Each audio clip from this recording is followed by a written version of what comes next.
Cool. Well, Keith, great to have you here. We're excited to hear what you can tell us about your book in this crazy time, writing a book about a country that you're not in. Absolutely. Yeah, a little bit of background really on how I've come to write Bob Dylan in the Big Apple. I'm a fan. I'm a Bob Dylan fan. I'm not an academic. I wasn't a writer. As I was just explaining, I got to the age of 61 before I wrote a book, and now I've written 2 in a year. So it's the floodgates have opened. And it was really with a university friend, Jackie Lees. We were both Londoners and both Bob Dylan fans. And we really we knew that people didn't know where the wonderful, this is Bob Dylan in London, the first book that we did. And we knew that people didn't know the wonderful sights around London, the Bob Dylan story that you could take around. And we really wanted to put that down. We started to run the Dylan Room at the Troubadour Club, which is a wonderful club in London where Dylan first played in 1962. And we really wanted to put the stories out there, and we were really doing it for ourselves. You know, we were just going to self-publish a little guidebook, and that was the limit to our ambitions. And it was Dylan Twitter. Dylan Twitter is a wonderful thing. There are wonderful people, the same as Facebook, I would imagine, that go on there. And the publishers, McNider and Grace, approached us and said, that looks like a really good project. Would you like it to be a proper book? Wow. And we said, well, go on then. Yes, we have no idea that someone would want this to be a proper book. And this was towards the end of the first lockdown. It's hard to keep track of where we've been in the pandemic. We seem to have been living this for our entire lives. But it was the first sort of lockdown, and we got to finish the book, and it was published, and we thought that's a jolly lovely thing. And the very next day, clearly we'd hit the right sort of chord with everything, because the very next day on Amazon over here in the UK, it went to #1 on one of the bestseller charts. We knocked Tom Jones off the top of the folk music charts, and it was wonderful. And we got lovely reviews, and people couldn't go out at the time. The point of the books, the point of the Troubadour Tales books, is to tell wonderful stories, but also to have a book that people, which is why they're this size, you know, can put in their back pocket and go around and look at the places as well and enjoy that. I think music tourism is a world that we haven't tapped into incredibly well, and particularly London, and I'll come on to it, but also I found New York to be the same. So we were enormously successful, and Jackie had decided to go and do other things. It's a distressingly difficult thing to produce a book. We found it's 99% admin, 1% writing. So she decided she didn't want to do a second book, and the publisher said, we'd like a few more of these. Would you do New York? Which was lovely. It was daunting because #1, I couldn't go to New York because we were in the middle of a pandemic. So it was quite a tricky administrative task to do a guidebook about New York without actually being there. And the other thing is that New York and Bob Dylan are quite synonymous. You know, it's been his creative and his literal home for quite a lot of his life. And I was very aware there are a lot of books about Bob Dylan in New York, whereas there weren't a lot of books about Bob Dylan in London. And what I wanted to make sure was I would be telling different stories. Right. I would be bringing out different sort of characters. So the first part of my conundrum, the not being in New York and not being able to get over there, I got around by basically using a wonderful network of Dylan fans based in New York. There are wonderful, wonderful researchers on the book. And Margaret Daniel, who I met at the Tulsa conference, is a New York academic and wonderful Dylan writer. And she helped me. She put me in touch with a great young Dylan fan and writer called Brett Johnson, who could actually turn up at the White Horse Tavern or the Washington Square Hotel and interview people. He could do that part for me. Yes. But also I wanted to have, and it's very much a collaborative effort. It's a team Troubadour Tales effort. My name is on the front, but it's got what I think are wonderful New Yorkers in there. Dina Regina, musician who did the music in part of the book. Maureen Van Zandt, wonderful, wonderful New Yorkers, because they could give the right vibe to it. But the second part of that was me then finding the stories I wanted to tell. And part of that was the untold stories. So I needed to go to people that have perhaps been, slightly minor characters in the past and in Dylan writing. People like Terry Thal, who was his first manager, who is a wonderful New Yorker, still is, I understand, an activist out there. And her part in the story hasn't really been told. She was an integral part of that, that kind of gang of four that they had with Susie Rotolo and Dave Van Ronk. They would sit up night after night talking about politics and literature and theatre and everything else. And this is where the Bob Dylan we know was forged over those evenings, really. And they were important characters, and their stories had been left off. There is an 800-page encyclopedia of Bob Dylan, which doesn't have an entry for Terry. It's like, whoa, this is this is not right. And I wanted to find other stories. I wanted to do different stories. The researchers and I found what I think are fascinating stories, such as, George Margolin, who kicked off all of the singing around the folk clubs of Washington Square Park by just one day going and doing it post-war. He'd go out and do that, and Pete Seeger and others picked that up. But it was wonderful to have this character finally in pages about the story, and it was wonderful. I had a kind of hit list of people I thought were integral to the book, to Bob Dylan in New York. People like Scarlett Rivera. Come on, it's like, it's Scarlett Rivera. That's New York and Bob Dylan, isn't it, really? People like, for example, what you'd kind of call the pantomime villain, A.J. Weberman. Whatever you think, this guy is a huge part of Bob Dylan in New York story. And, I wanted to interview those people. They were the people that fascinated me. And they had been a little bit sidelined, I think, in books up until now. And in fact, it's quite interesting because it was like fear and trepidation talking to A.J. Weberman. He's still mad as a bag of spanners, bless him.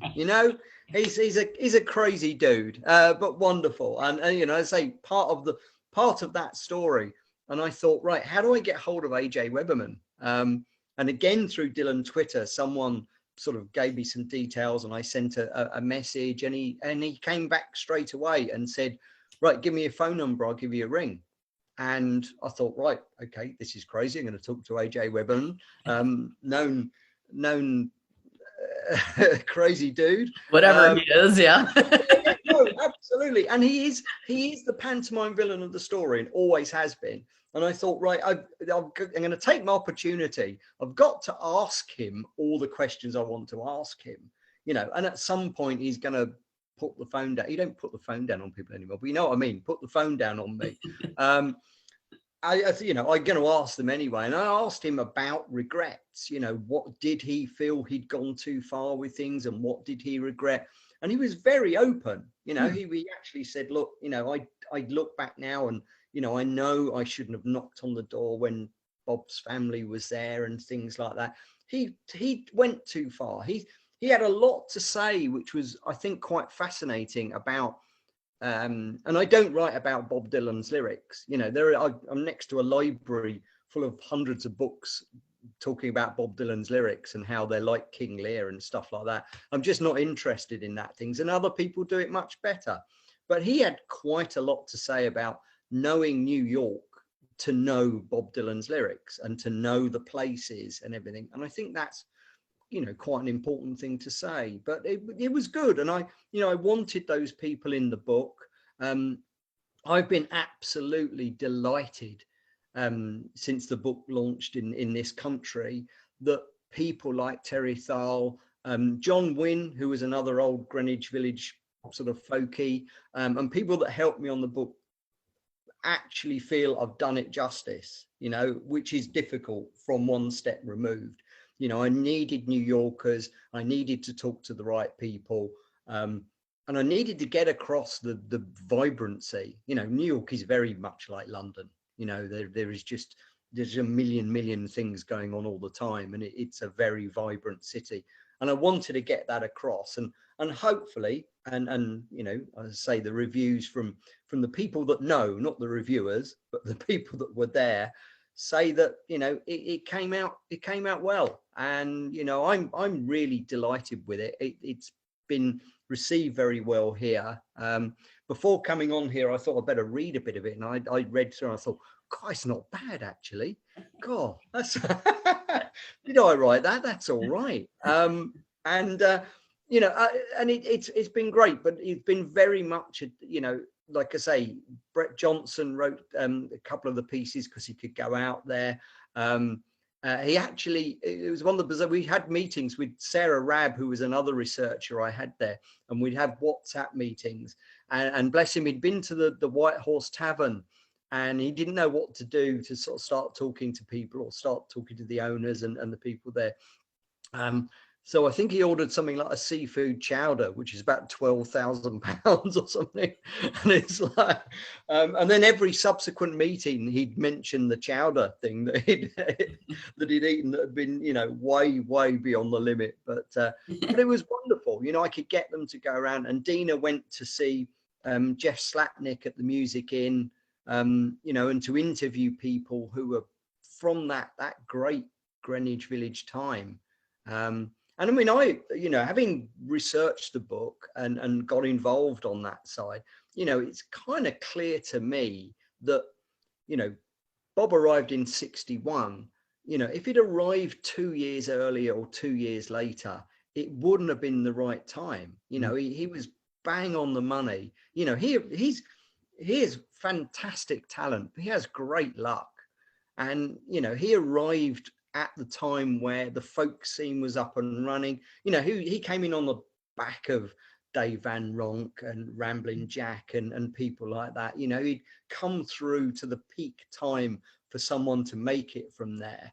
And then it started to peter out, you know, and through the book, there's kind of a lot of tragedy, really. You know, I mean, I wanted people like Karen Dalton to be put across in the book, because I think these people were extraordinary talents that didn't get recognized. I think it was, I think in the book, you know, I quote, I think it was Liam Clancy that said, you know, once we realized that Bob Dylan had made it, we knew that was it. He was the one star that was going to come out, and there was no hope for the rest of us. And there was a great, you know, Karen Dalton's a great example of, you know, Bob's trajectory was rapid star. You know, in a matter of a few months and years, he was there, and people like Karen Dalton were rapidly going the other way, and it's very sad because there was clearly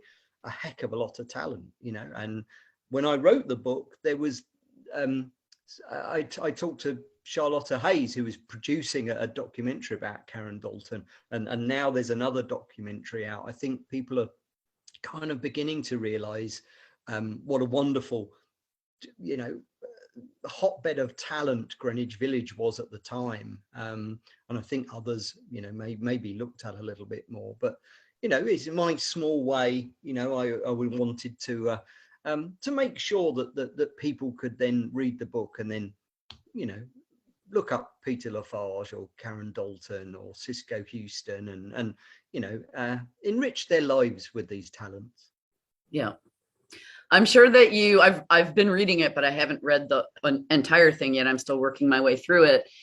A lot, people, when they think of Bob Dylan going to New York, one of the things they think is his association with Woody, because that was ostensibly one of his big reasons for going out there.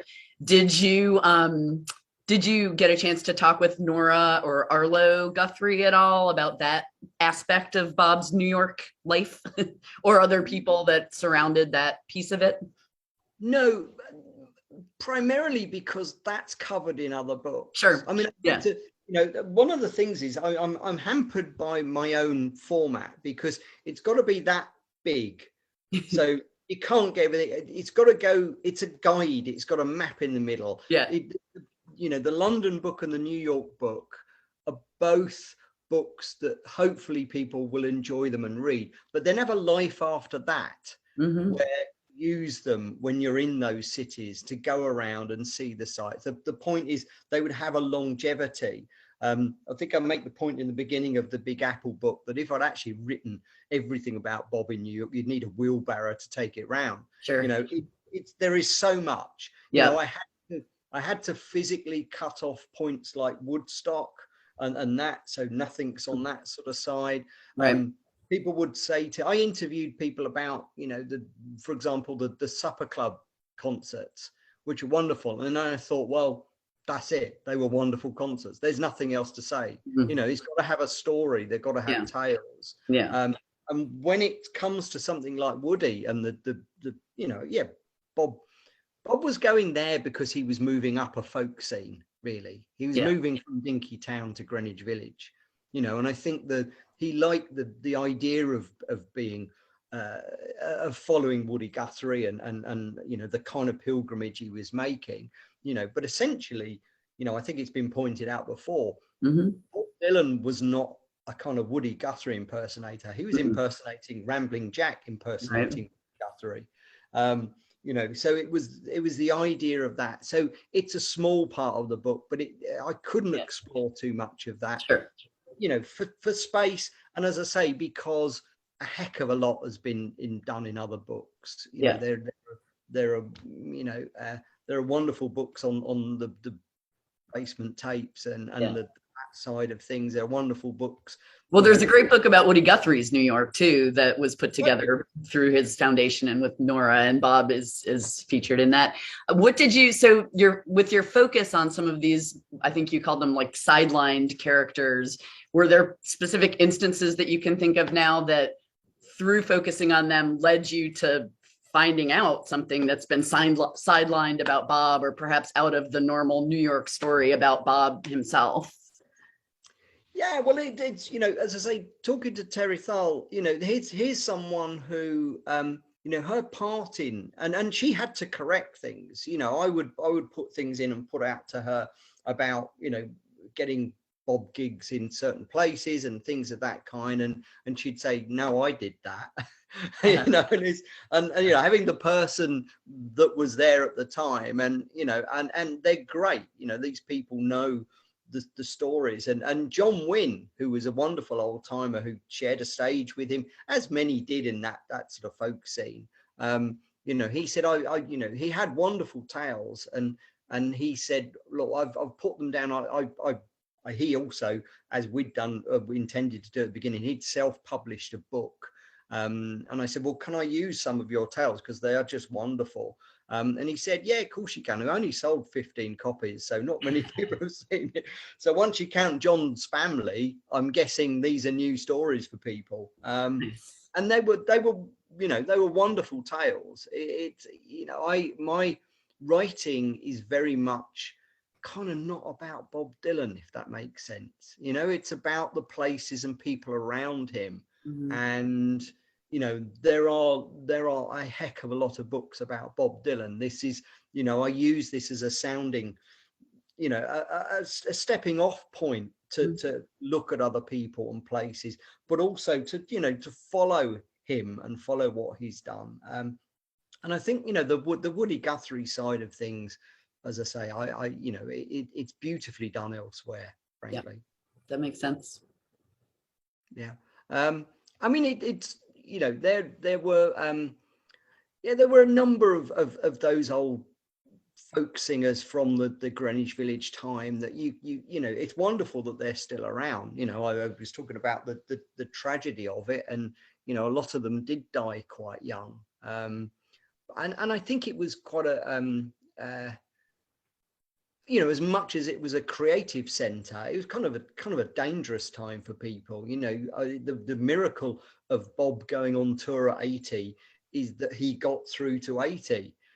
When you look at how he's come through everything, well, it's a wonderful thing. Clearly, obviously, Keith Richards will outlive us all, but it's extraordinary that he's now touring again. He's touring with his new album. This is ridiculous. It's and he's a wonderful it's a wonderful subject area. That's why there are so many books about Bob Dylan, because he doesn't stay still, because there are fascinating characters around him, and the places as well. I didn't know them well. Brett, my researcher, was able to go to the refurbished. He went to what was the crummy hotel in Joan Byers' Diamonds and Rust, the Hotel Earl, which is now the Washington Square Hotel. And these are fabulous places. And when I was asked to write this book, my first reaction as well was there'll be loads of guides to Bob Dylan in New York. And there are a couple of nice ones, there are a couple of good ones, but there are not loads. And I think that New York is very much like London in that the music and the music history is not really respected and commemorated in the way that it could be. I think the only place that does it really now, and this is only in the last 15 years, is Liverpool with the Beatles. If you went to Liverpool 20 years ago, you wouldn't be able to find anything.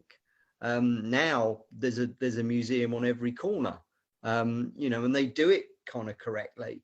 But in London, it's very hard. I mean, one of the motivations for Jackie and I to write this first book about Bob Dylan in London was essentially, it's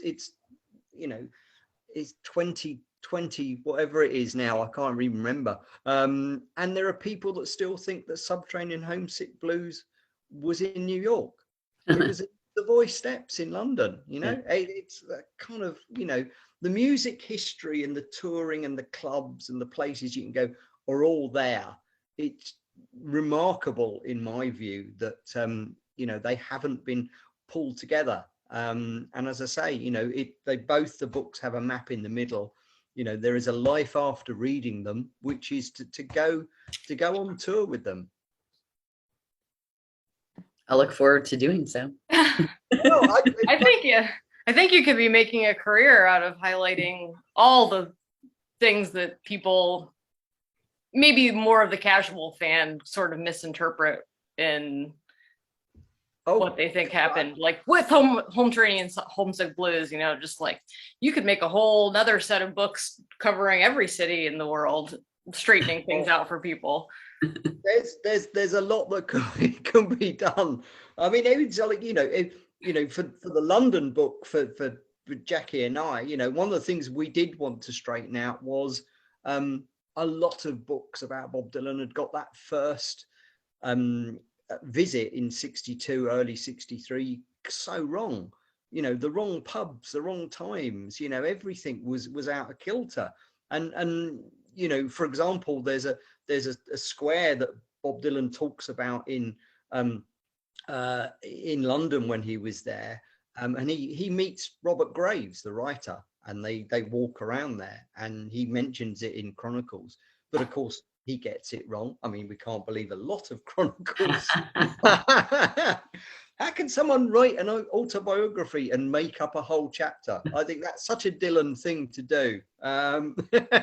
Only he would do that. But it's wonderful. But the thing is, no one had, and he talks about this walk, and I know I could find where Rory McEwen's house was, where the party was with Farina and von Schmidt, and no one had ever bothered to go there before. No one had ever looked at this house and seen there's the square, and it's called Redcliffe Square. And like I say, it just, no one had ever taken the time to go and have a look. And we traced things like the different sort of pubs that he played in by looking at the wallpaper of photographs. Mm-hmm. See the wallpaper behind a folk singer, and then in another picture, and it's the same place.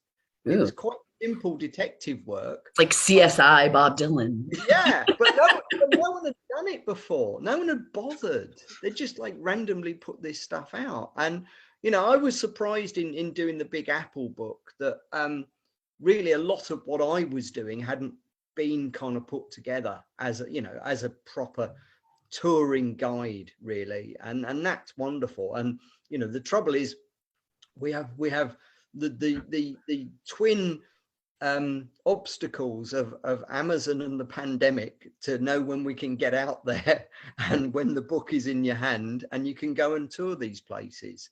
Now the Bob Dylan in London book is out everywhere, so people that are in London can do that, and we've started to do tours. We have all the signs for people, so nice. They can your homesick blues when they do the tours here. I'm hoping that once the Big Apple book is out here, and thankfully is doing well, and eventually people will be tourists in New York again, and it will be out with you in May, 4th of May. I think it's out on Amazon, but people can get it in different sort of ways, and people will put it in their back pocket and take it around and visit wonderful places, because they are extraordinary parts of music history. Bob Dylan makes music history throughout, and to go to some of these places, to sit in some of these, there's a wonderful cafe in Crouch End called Banners, and Bob Dylan sat there once in the 90s and was told that he couldn't have a drink unless he ordered a meal. That was it. But they've got a plaque and a mural. Come on, the rest of the world's got to catch up with this, Yep. I think Molly maybe has a question. I do have a question. Hi, Molly. Keith. Hi, Hello. how are you? Got Hey, the book. excellent. Yeah, signed. Thank you. Splendid. I lived in New York from 76 to 86, but nonetheless, this is so incredibly helpful with the map and also picture of how, an explanation of this was here, but now it's moved, or this was here and it's closed. All of that is super helpful. Love the map, love the size. So I can't wait to go back, and I've been to a few of the places, but now I know where everything is. So really happy. My question is, do you have any plan at all, Keith, to go to New York? At some point, yes. The difficulty I've got at the moment is, we're not traveling well here from the UK. Right. I mean, we have I'm not going to get political, but we've got a government that's kind of decided to pretend it's gone.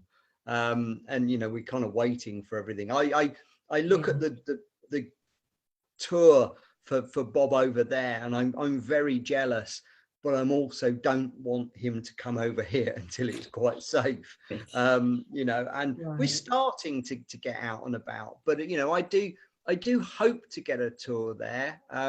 There was, when I was writing the book, we were talking to the Washington Square Hotel, and they were going to do a festival thing, because they have, of their own volition, they've kind of realized they've got this history. You can stay in Bob Dylan's room of the old Hotel Earl. I think that the third floor you should go to for that hotel, because that's where Peter Lafarge, Ramblin' Jack and Bob Dylan all used to, it's like a frat house floor really at the Hotel Earl, with occasionally Joan Baez popping in to stay in Bob's room. You know, if I could go back in time, it would be to the 3rd floor of the Hotel Earl around that time. But, you know, and they were going to put a festival together because they kind of realized they're sitting on history. And again, they don't make anything of it. You know, it's just a hotel on the square, you know, cripes, you know. And when I'm talking about places that I didn't want to talk about, Chelsea Hotel, it's loads of stuff about that. You know, it's fine. And if I'm really honest, Bob mostly played the piano there. You know, that's the story, you know. So, you know, the Chelsea Hotel's famous, the Hotel Earl isn't, you know, and this is a chance to redress the balance a little and put that in place. But I would love to come over to New York and, you know, do the tour, the same as we do in London now with the London book. You know, we get fabulous sort of tours around, and, you know, particularly the map is only Greenwich Village. So it's only that sort of part to do a tour. It's crying out for a tour. It really is. It is. But yeah, no, that one day I hope that will happen. But you know, we shall see. But well, I mean, if nothing else, maybe others will gather with the book and do a proper tour. There was an actress did a piece about the Beacon Theatre in the book, and the bizarre thing is trying to do as an English writer, trying to do a book about America. You know, I was flummoxed by things like the Beacon Theatre. We thought, well, we better put it in the American spelling of theatre. Well, that sounds right. And then it finally dawned on us that the Beacon Theatre is one of the few places that spells it the English way. Oh, for goodness sake, come on, you know, give us a break here. Yeah. But there was Susan Ryan, who the actress who did it, she took her own mock-up of the book before it was out, so she could take a picture outside the Beacon Theatre when Bob was there, which is wonderful. It's great fun. And, you know, like I say, if, you know, from the launch of the London book, you know, one of my ambitions was for tourists to not go to Oxford Street, but go to the Troubadour Club or to go to different places. And again, you know, New York is the same. You know, it's such a vast place and you kind of almost don't know where to start. So tourists tend to start at the obvious things that they've seen on the telly and in movies. Whereas in fact, some of the better places, as with London, are slightly off the beaten track. You know, so to have a guide with a map to go around, you know, I would love that people would do that tour. So yeah, it's a question. I thought of one other thing while you were talking just then. There are these two guys, and they call themselves the Bowery Boys, and they do a podcast, and it's about New York history. And it's been going for years and years, and they've kind of dovetailed with a walking tour group, and they do themed tours, and a lot of them are around Greenwich Village, Washington Square Park. This would be something great that they could do. Yeah, no, I would be, if people could, you know, get onto that sort of thing or use this, that would be absolutely fantastic. You know, there are places I think people should go to on a kind of Bob Dylan music tour. As I think I said in the book, you know, George Margolin, who kind of one Sunday took it upon himself to start the singing in the park, and, you know, from which spawned the musical side, because clearly Greenwich Village up until that point had been a kind of literary haunt, you know, the Dylan Thomas side of things. So it was bohemian haunt and a literary haunt. It wasn't a folk singing kind of centre until George, bless him, turned up. You know, I would love that people can do that tour, taking you know, the park, but, you know, also, as I say in the book, one day put up a blooming statue to George. Come on, this guy started it on his own one Sunday. That's pretty amazing. But yeah, no, I mean, we've got to hope that the world opens up a bit now. We've all, these 2 walking guides were written and spawned and written in a pandemic.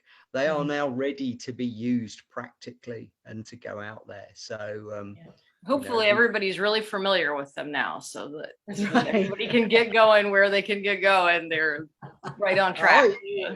They're only short books. You've had time to read about 8 times before we get out now. No excuse, Kate. Exactly. Well, I hesitate to ask, but are you thinking of doing anything else book-wise, or is this kind of it? No, I mean, it's one of those bizarre things. As I said, I got to the age of 61 without writing a book, then whizzed out 2 in a year. And actually, McNider and Grace, the publishers, have been kind enough to give me a contract for 2 more. So Wow. there will be more Troubadour Tales, and as Bob would say, Look out. they will be coming your way. The good thing about Bob Dylan is that he's had such an extraordinary, I mean, he's not had one life, he's had hundreds of lives. Wow. He crams so much in. And, I really, some very wonderful English writers once wrote a book, I think about 20 or 25 years ago now, called Not Another Bob Dylan Book. And which was a shame because it was a really good book and they'd given it a comedy title. But that's true. I mean, as I said, I'm interested in a very different part. I mean, maybe it's because I'm not an academic, but I come at Bob Dylan as a subject matter entirely as a fan. And wanting to know around the guy and the stories around him and the places. There are wonderful, wonderful writers who will tell us what the lyrics mean, and I will still sing the wrong lyrics, so I don't care, and that's fascinating. The joy for me of giving a talk at the first Tulsa conference. Although going to the archive was wonderful and the academic side was fascinating, the joy for me was being with 500 Bob Dylan fans and not having to explain to anyone how he really can sing. Yes, he's still alive. All that stuff you have in normal everyday life, which we put up with. But that was a joy, just talking around it, and it was, it was wonderful. But I'm a fan. One of the things that kind of worried me was, I've written 2 books about Bob Dylan now. I'm part way through book 3 and 4, and I'm not bored. I'm not bored with Bob Dylan, and I get fed up with listening to him. And to be honest, I'm probably like a fair few of you, is that I sometimes sit down and think I should listen to some new musicians and stuff like that. And I put stuff on and I go, nope, let's put Bob Dylan back on. and you tend to do that. And, the joy of the bootleg series is that, frankly, I don't know where all this stuff comes from. He must have had a team of Bob Dylans over the years producing all this stuff, because it's ridiculous that he's one person producing so much wonderful, wonderful work. Bizarrely, the other night, and I have often said this to people, even writing all these books about Bob Dylan, I've never dreamt about Bob Dylan. And then the other night, I dreamt that Bob Dylan wrote a song and it came out on social media. He puts out the songs for Rough and Rowdy Ways one at a time, and this secretly came out in the middle of the night, and it was called Sponge Mooning. So you heard it here first. If Sponge Mooning becomes a bootleg song overnight, this is where you heard it. I was thinking if that ever happened, if I'm honest, I would be distraught and probably have to be burnt at the stake if actually Sponge Mooning comes out now. We have it on the record now that you thought of it first, so I love that. we will hold him accountable. Kind of sounds like a Bob Dylan song, I suppose. Sponge Mooning. I don't know. I'm not going to get it analysed in any way. No, leave that to the Bob Dylan authors that analyze the lyrics. You know, that's not you. Clearly, I'm not a well person thinking of that. But there you go. I like it. Oh, Absolutely. goodness. Well, Absolutely.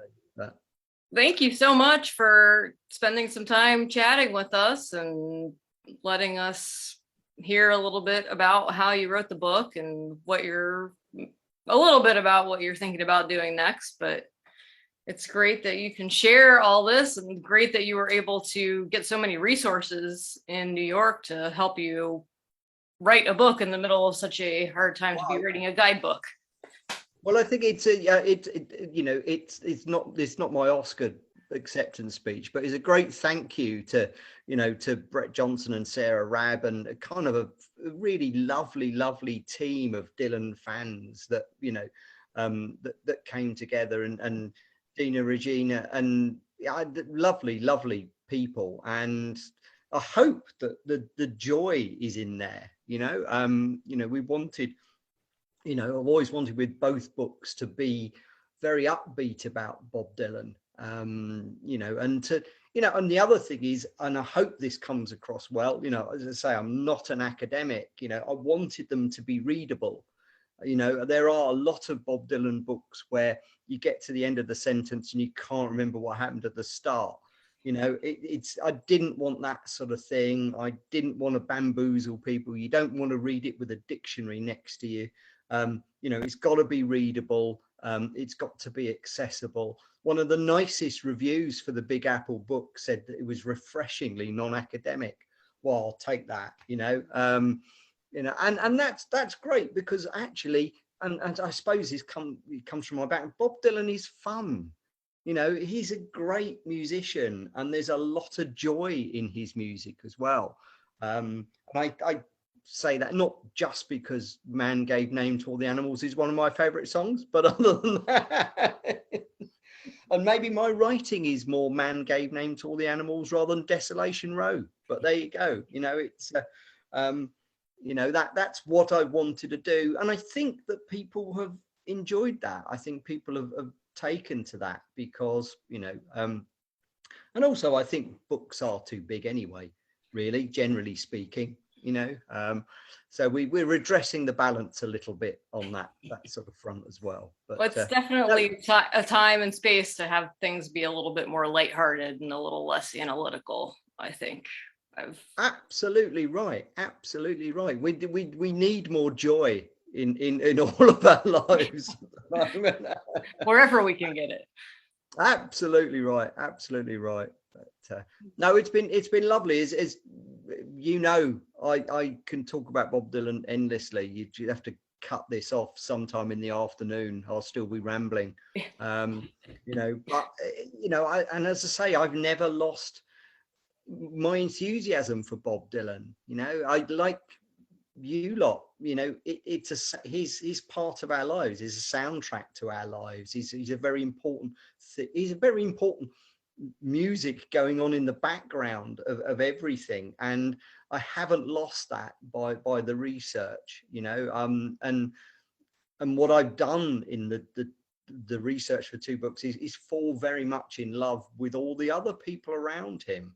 I think when you read about him coming into Greenwich Village in 61, he sofa surfed. People had his hair cut, gave him clothes, he was a likable character, and people did take to him, and I think it's becoming more likable on these recent tours as well. Goodness, he's really lightening up, isn't he? He is. Yeah, he is. I think so. I think he's hit 80 and the joys come back a bit. Which I'm hoping for in a few more years, Well, great. We look forward to seeing what you put out next, and also looking forward to giving the book away to some lucky person who will hopefully be able to read it and then take it and put it into action and see everything in real life very shortly. That's what we hope for, Kate. That's what we hope for. Awesome. But it's been a great joy. Thank you. Thank very you. much. This was really fun. Thanks. Thank you, Caroline. Take Have- care. Have a good one. I shall All now right. be going to bed. Yeah, me too. Yeah, thanks, Kat. Take care, everyone. All Thanks right. now. Bye. Bye.